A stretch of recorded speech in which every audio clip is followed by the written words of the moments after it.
Et c'était un homme de gauche. Simplement, les Français qui connaissent Camus,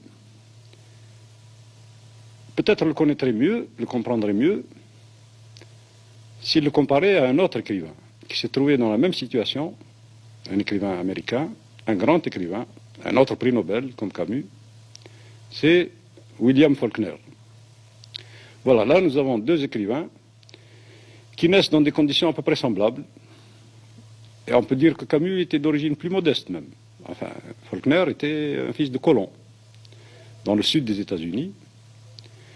Il était dans la même position à peu près, dans la même situation fausse, c'est-à-dire il vivait parmi les Algériens, Faulkner vivait parmi les Noirs du sud des États-Unis. La grande différence, c'est que Faulkner parlait la langue des Noirs. Il emploie même dans ses livres l'argot des Noirs des États-Unis. Il les connaissait. Il était resté raciste, il avait des relents racistes. Mais dans ses livres, il se débattait avec ces nègres, avec ces noirs. Il essayait de les comprendre, et il les comprenait souvent.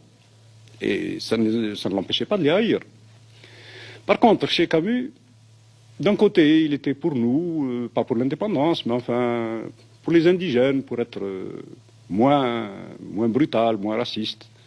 Mais c'était au fond une position morale, seulement morale.